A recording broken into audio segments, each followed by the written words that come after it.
On July 26, the RGV Small Acreage program held a beef cattle production workshop where many small local cattle farmers attended to gain knowledge of several topics like weed control, genetics in breeding, and beef marketing.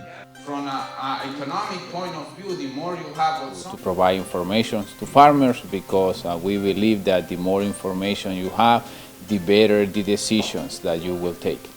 Participants that attended the workshop explained the hardship of learning as they go.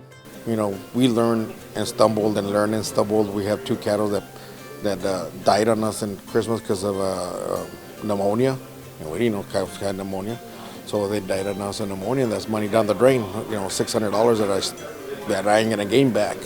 But this is really informational: when to breed them, when to have the babies in the summertime instead of the winter. I recommend take one of these courses. I've been around cattle basically all my life. I'm not an expert in it, but heifers and things, we know how it's done, but he's doing the more scientific view of it, how it's done. Professor Pascal, Extension Livestock Specialist, lectured the participants in selecting and reproducing heifers. Actual weights, when we're looking at selecting females, adjusted weights are good from the genetic standpoint in terms of selection, but if you want to know if this heifer is going to get from point A to point B, from weaning to breeding. Tractor depths, big issue. Right now in the counties of Hidalgo, Willis, and Cameron, I have a total of 45 tractors stolen. Special Ranger Joe Aguilar spoke to farmers and ranchers about safety tips to prevent theft. We're trying to get people back into the habit of tagging their animals, tagging their equipment, because essentially it's the easiest way to get their stuff back, to identify it to them and get it back to them.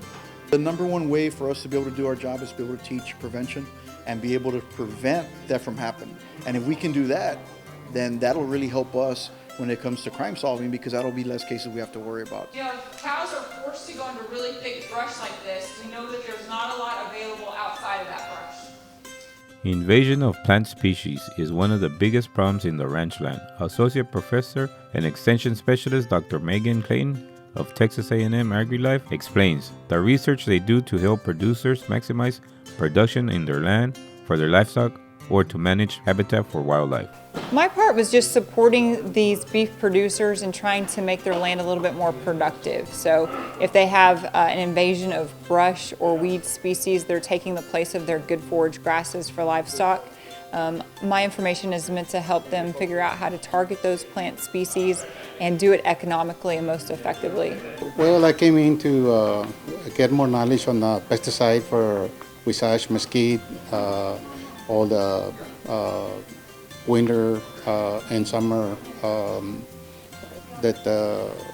species that we have at the ranch, and also to get the CEUs and get more knowledge for the cattle, on the courses for the cattle, which I did, and it was very good. Also, it'll sting less, and it doesn't show up in the meat.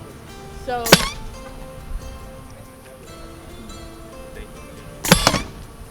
Extension Program Specialist Ashley Perlin spoke about the hornfly control and the use of the vet gun. Make sure at least one of the balls is contained.